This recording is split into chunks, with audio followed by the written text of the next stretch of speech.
All right. What's up, OGs? Come on down. Come on in, settle in, and welcome, family. Thanks for coming through. Today, we have a special guest with us, Marcus Markey Johnson. Say hi to everybody, What's going Markey. on, everybody? What's going on? What's going on? What's going on? How are things? I'm good. Good, I am good. good. I cannot complain. Good. Our topic today is becoming a young father. Okay. Now, I have a couple questions for Marky, and he's just gonna take us on a journey through his experiences. How when he became a father at a young age, and how you dealt with that, and how you're dealing with it, and certain things you had to learn and do. Throughout your journey. So this is what it is. This is his journey as becoming a father. It also could go for anyone at any age. You don't have to be a young father, but we have Marky here today, and he's a young father. Yes, I am. Yes, I am. All right. Yeah. So I just want to jump right in. First question I want to ask you was, what was your initial thought about becoming a father? Well, I would say it all started for me when I was in Berkeley in high school. You're in high school, you're in your late teens. Right. You're having a fun. You're dating girls, Sure. going out drinking, all that stuff. And this one person, good friend of mine who passed, he asked me, he's like, "Hey, I'm sorry. what are you gonna do when all this is said and done? Once we go to college and stuff?" I said, settle down and have a family. He's like, "All right, well, what you thinking?" Like, I was like, to be honest, yeah, I want some kids. I could see myself being a father. I was like, my first kid, my first initial thought, having my first kid would be like 25, 27. Okay. That was me. I always thought of it as, not a milestone, but something that was a bullet point to say, okay, within that time frame, that's when I want my first child. Right. If I'm not going to get it, then I'm not going to get it. If I do, then, hey, that's a blessing, Okay. and then we move on from there. So that was probably my first initial thought of being a father at that age. That's wonderful. Yeah. You actually kind of, I had some footnotes that I was going to say. You actually answered them for me. So it's kind of, it's cool in that way because it's like your most, minds were synced. You know exactly where I wanted to go with this.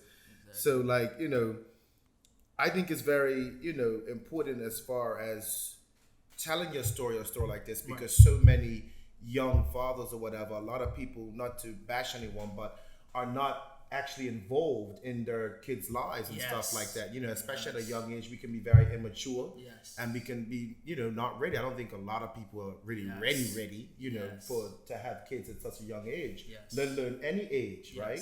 Yes. But what I feel is that by you telling this story and sharing with these with the audience, that it'll be very informative and very inspirational as well. Yes. Yeah. Yes. Okay. Question number 2. How did becoming a father affect your life? Like That was certain things, that family, was friends, very- work, whatnot. That's a very interesting question. Okay. Because in that time when I first had my first son, I was actually 26 going 27.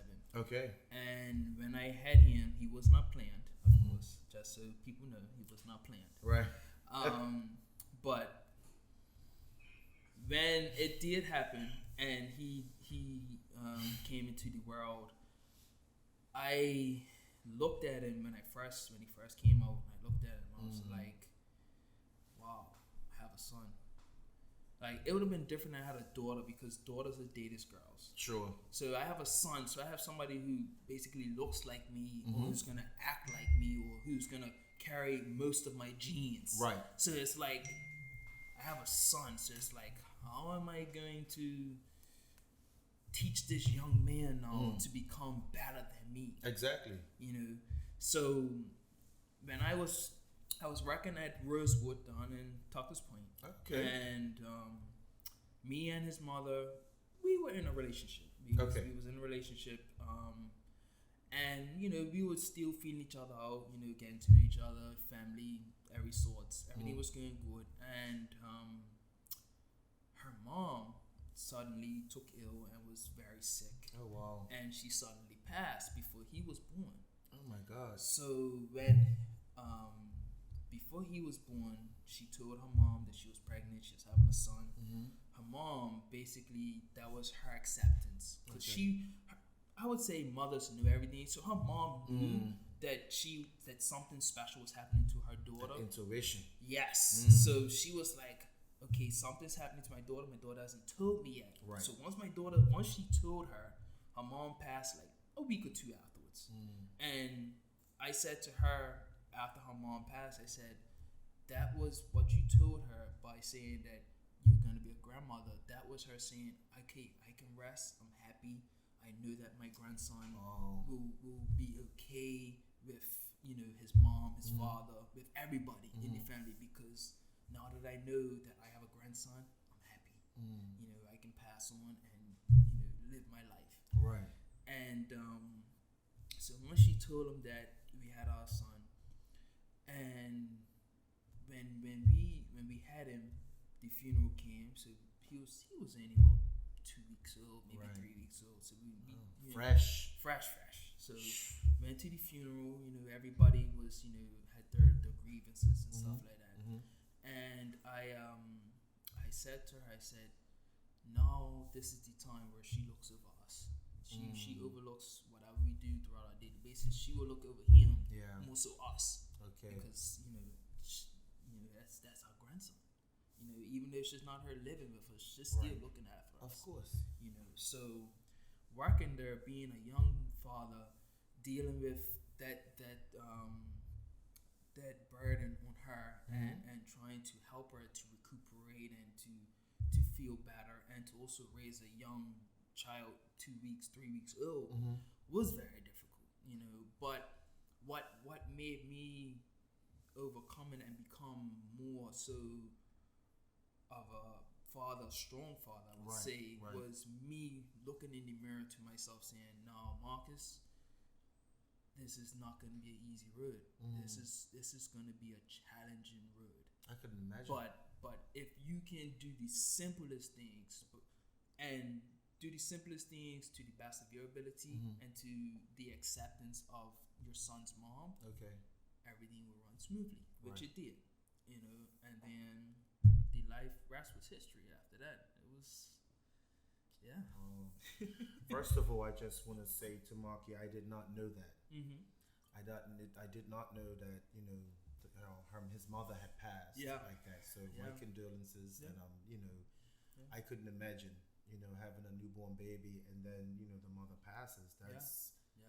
That's wow. That's really wow. So you had to become strong really fast and, learn a lot like really quickly. It wasn't about, you couldn't dodge responsibilities or kind of like, in time I'll do it. You know what I mean? Like you had to really just pick up the pieces quick and think on your feet very quick. That is amazing. That's amazing. So like my other things I wanted to say to you was like as how it affected your family and friends and stuff, and like that, and also your mental as far as you being ready for a kid like that. So I think as far as the passing of his mama, I think that really just jump started you into grandmother. A grandmother. Okay. Grandmother. Right. Not the mother. I'm sorry. I don't correct you. Right, we just good. We just right. Oh my God. I'm sorry. He's a single minute father. Right. That's why I'm like, I didn't know that. Like, what the hell? I didn't have the boss to correct you. He was saying character. You can edit that. And the buddy, he was about to. I swear he said the grandma. And his face about to break down in tears. It was. I was like, Josh, no, not the mother, the grandma. I didn't want to correct you, so I left it until he. Yes, Joshy. Oh man. I'm sorry. Oh. Anyone has the heart to correct you. You were so passionate. I was like, oh my, I wasn't ready. I was like, Josh was about to say, I gotta keep it together, Do not break down, please. Like, mommy's still alive, Joe. I'm killing people and I'm not listening.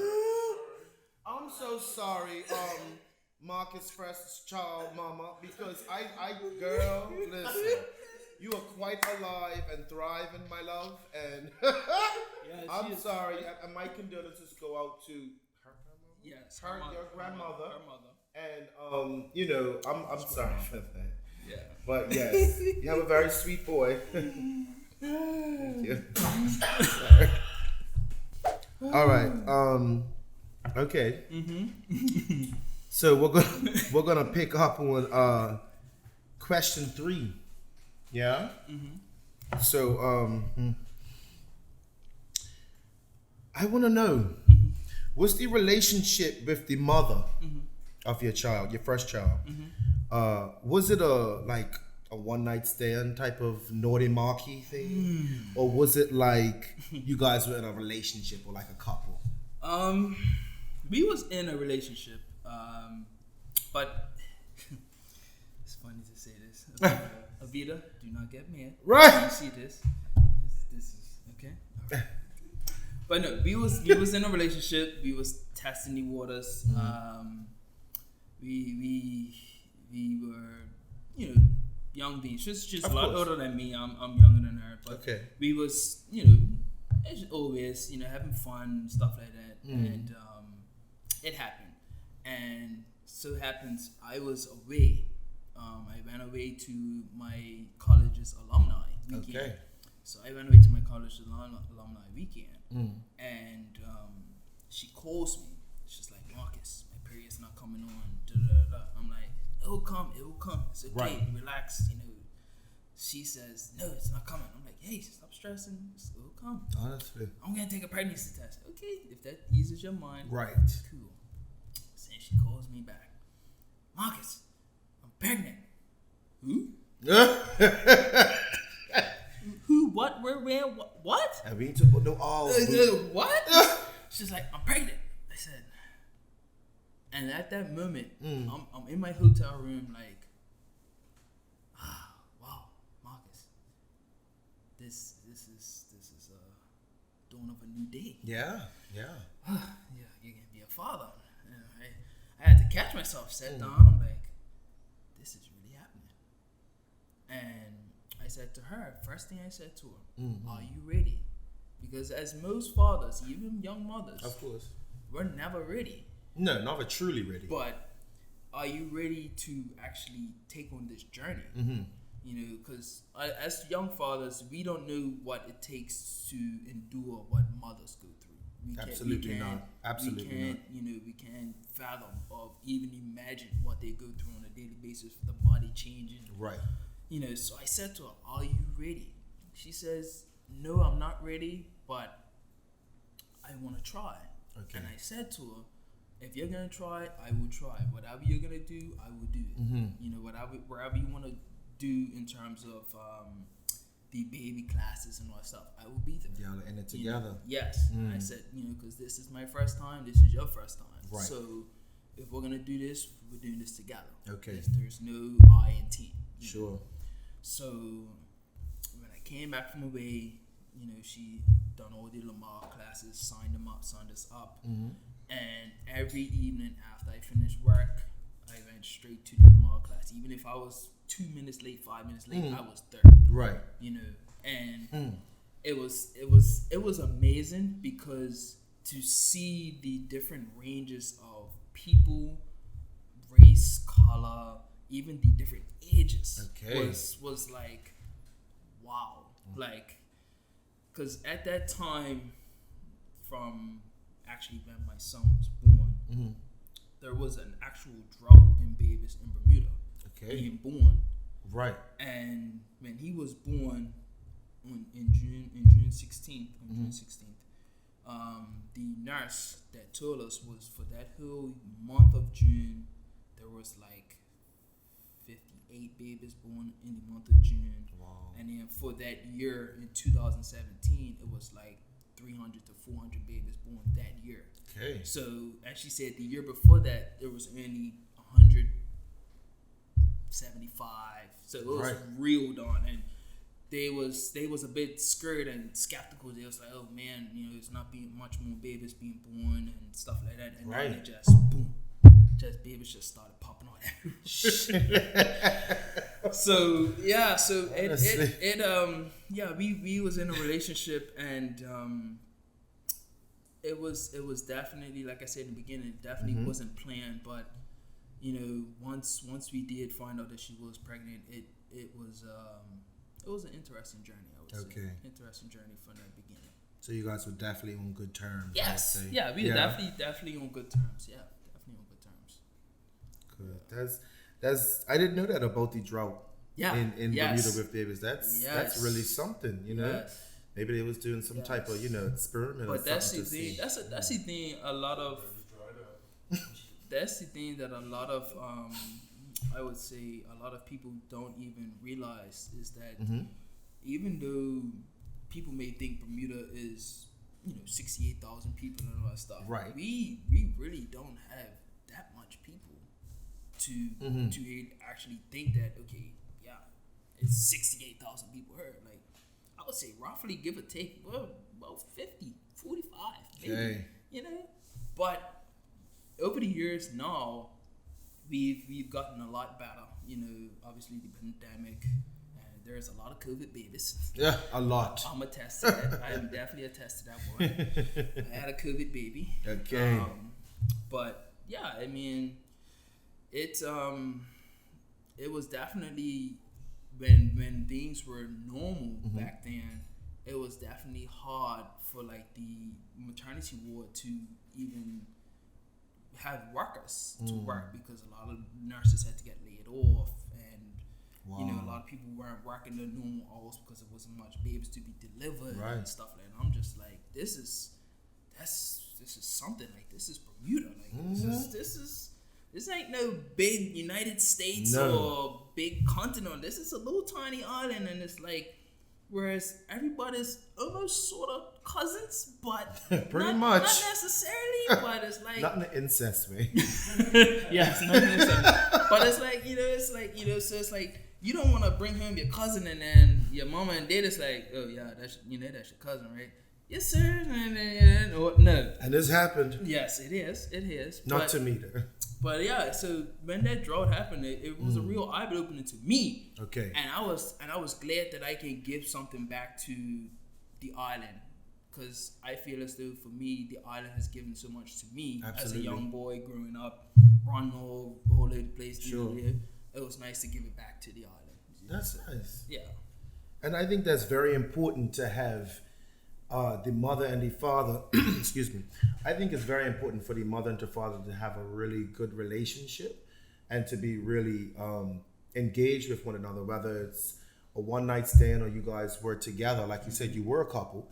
And because ultimately it's about the child, right? It's not always about I don't like him, I don't like her. Yes, we are human and we have feelings, and this wasn't something that was planned and things like that, and we are young. Correct. And sometimes when a lot of us are younger, we don't have the maturity capability to really make those type of decisions to just say, I'm gonna do this for the kids. So that was very big of you, and I think that's something that a lot of young couples, male or female, should really take away here from Marky, what he has to say today. So I really admire that. Really. Yes. Well, almost getting there. This is a good journey. I'm really loving it. I'm really open book. I got a lot of stories to tell. I love that. Okay, well, on question number 4, and what I want to ask you,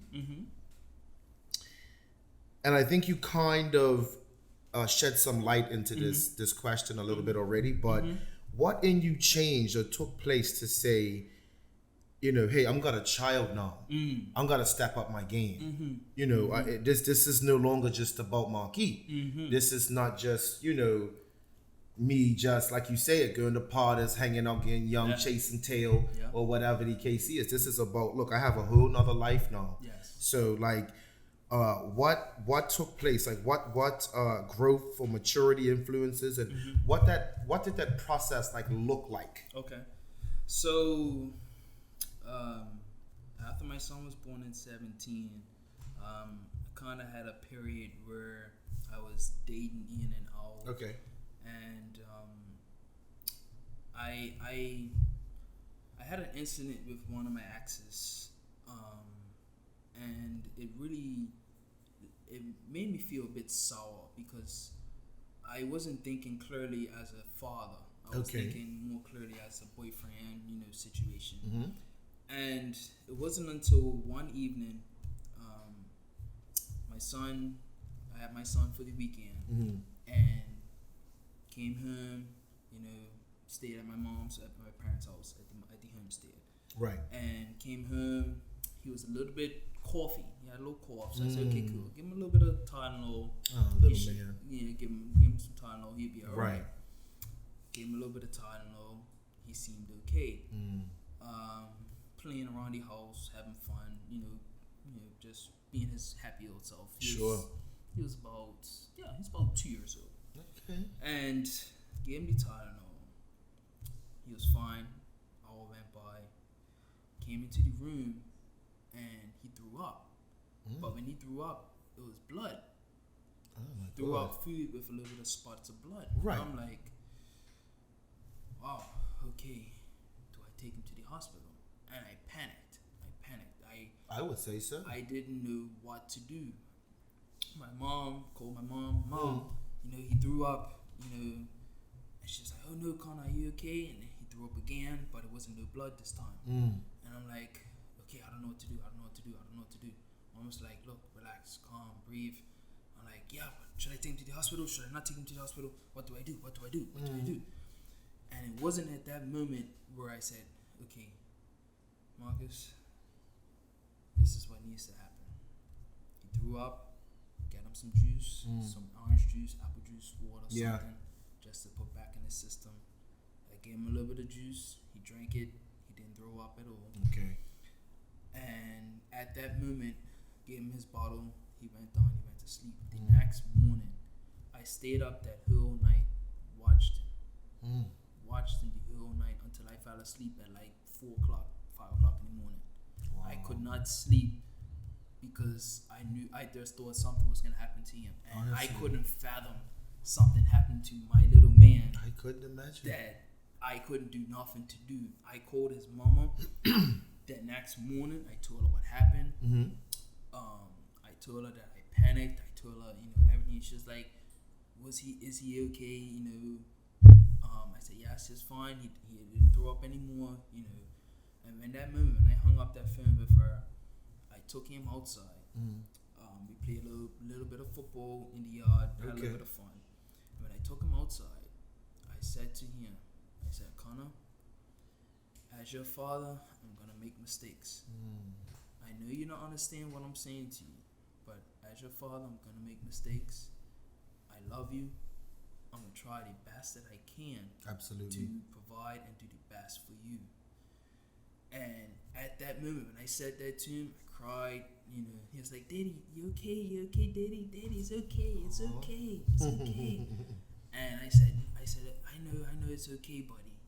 But Daddy needs to take. It's us. It's me and you now. It's nobody else. Right. It's nobody else in this world but me and you. Yes, Mom is always gonna be there. Mom is gonna be there for both of us. Of course. But it's you and me. And at that moment, I said, no. It's no more chasing women or trying to chase a fairy tale dream of having a picket fence and all that stuff. Yeah. No, it's no more chasing that now. It's about him and me. The only thing I can do for him is do the best for me, and it will filter down to him because I'm doing good for myself. Yes. And when I said those words and I did all those things, I literally felt like it was a weight lifted off my shoulders. Wow. Like I literally felt like I could do anything. Right. And it was so funny because after that moment, I would say maybe a week or two later, I got a job offering.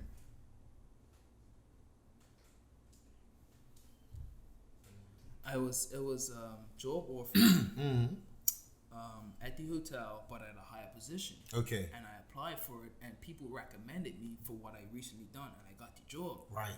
And when I got the job, I was like, yes, that's what I'm talking about. Like I had that intervention with myself, say, yes, this is the stepping stone that you need to do to, basically filter down to him, so that he knows, okay, hard work, dedication will get you where you need to be. And it was, That's a beautiful process, Yeah. Marky.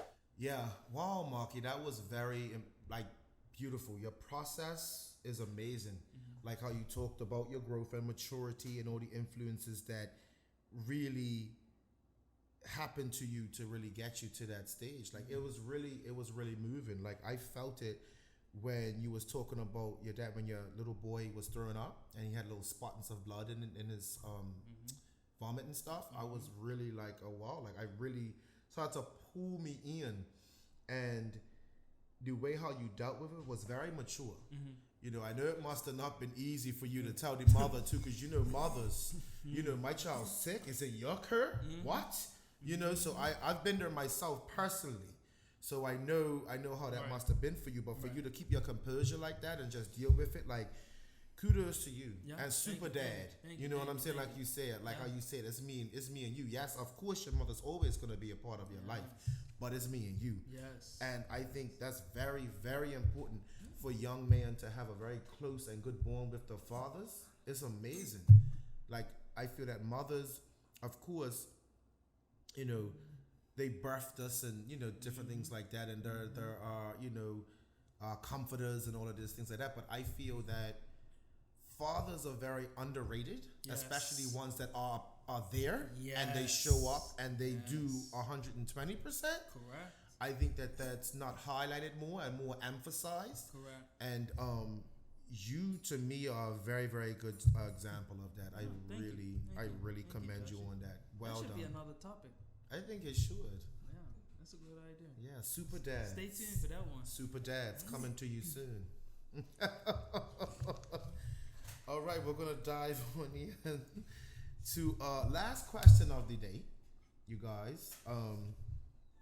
Marky, what would you say to young fathers starting out, or any fathers for that matter, that are just starting out into fatherhood and things like that? What would you, what are where you are mentally now, having years from that experience, and also just telling, your journey as far as what else has happened in your life. Okay. So for me, I would say for young fathers, have a question or have a heart-to-heart with yourself first and foremost. Before you talk to anybody else, even your mother, even your father, cousin, best friend, anything. Have a heart-to-heart with yourself first and say, am I really ready for this child to come into this world?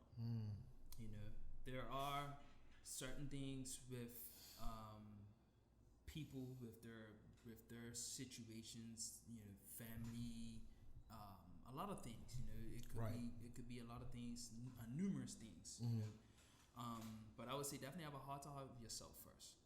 Exactly. And when you do that, when you ask yourself those types of questions, have an answer, but have a detailed answer. Because you can always have an answer to everything in life. Right. But if you have a detailed answer, that shows that you care about this situation. You're passionate about something. Yes. Yeah, I agree.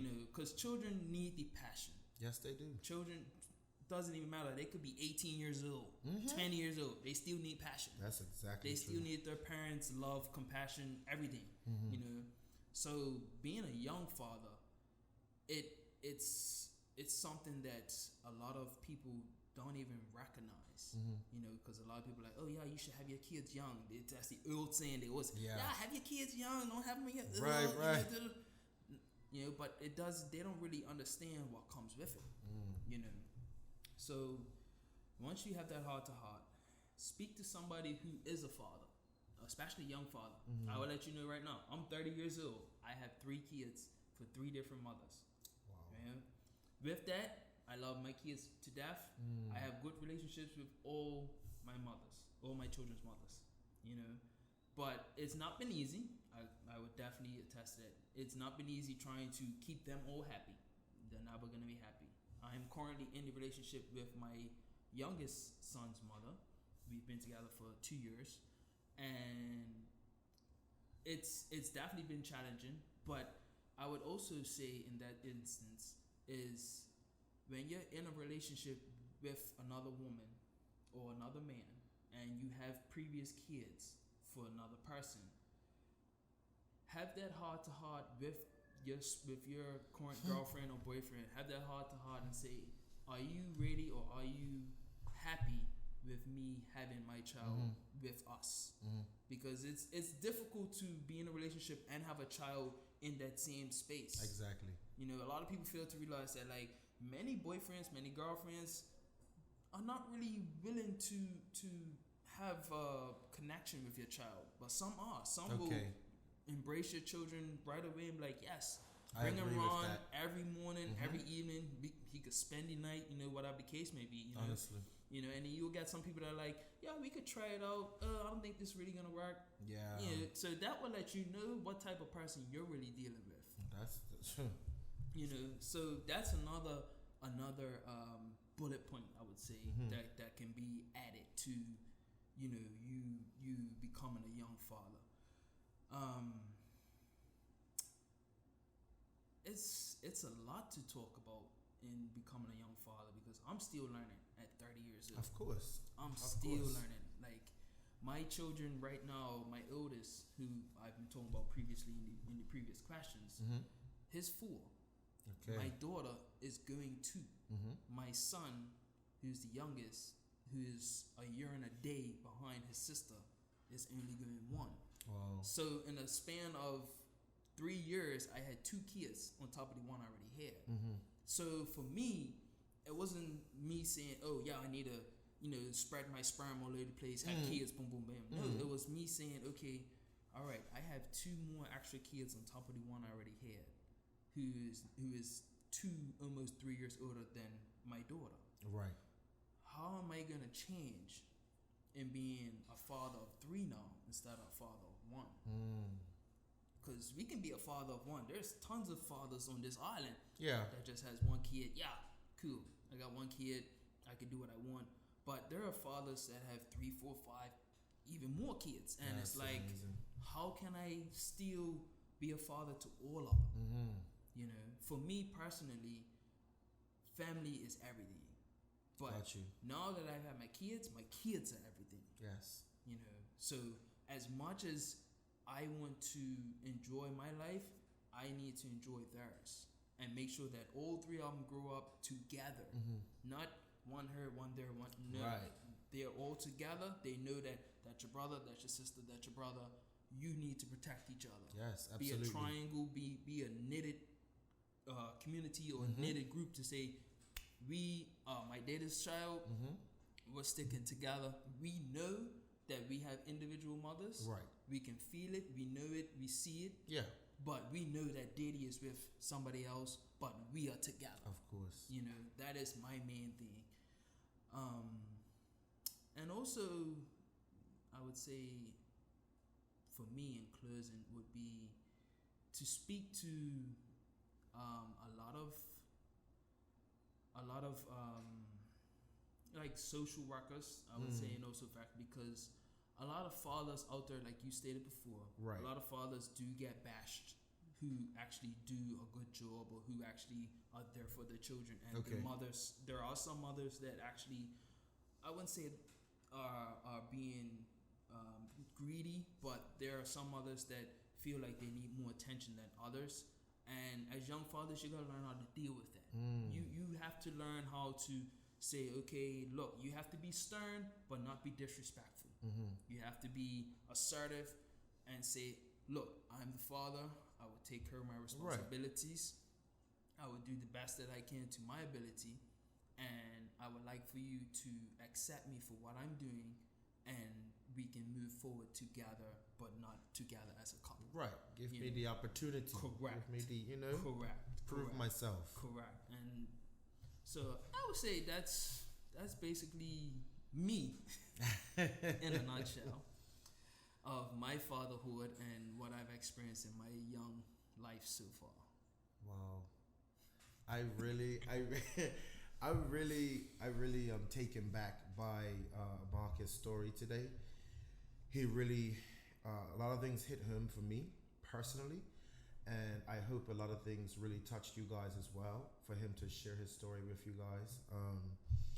He really came a long way. His journey is incredible, you know, coming from having his first kid and not really, you know, knowing nothing really to what to do or how to be responsible and things like that, to maturity and, you know, having influences and support behind you and things like that, for you to come up and have 2 more kids and, you know, going through trauma that you can go through when you have kids, going through that's not easy, and dealing with, you say it, with different baby mamas and things like that, you know. So I really hope that you guys really listened and really take from this, because I really wanted this to influence a lot of young males and females, to really, you know, say there, hey, there's other ways. There's a way out. I don't have to be like this. I can do it like how Marky did it, or do it in your own way, but take some pointers from Marcus' story, and really, you know, have a better life for your kids, because that's what it's all about. It's about the children at the end of the day.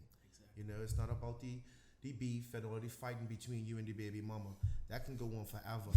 You know what I mean? Oh, yes. So it's about the kids, guys, okay?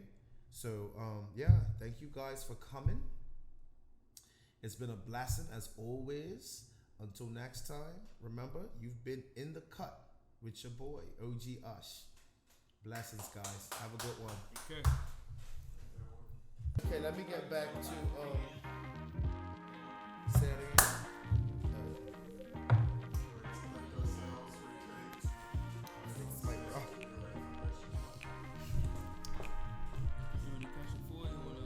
No, okay. Well, I'm gonna finish off because it left where you were saying. So when it stopped, I had just started speaking, so we could go back. I can add some more stuff to that. Okay. 4 was what it changed and process looked like. You explained your process. This is right. This is your advice now, giving back to young fathers or fathers of any age just starting out. Don't matter if you're 40 or you're 14. We don't want it at 14, but you know, I'm just saying. Like I should have said 40 or 24. Gotcha. All 3 different. 3 different. Yes, yeah. Maintain a good relationship. Okay, so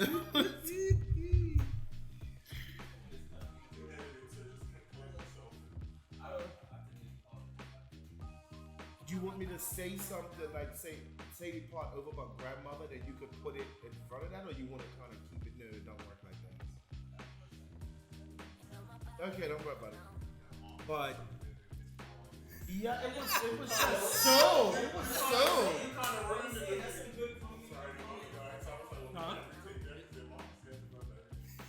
Right.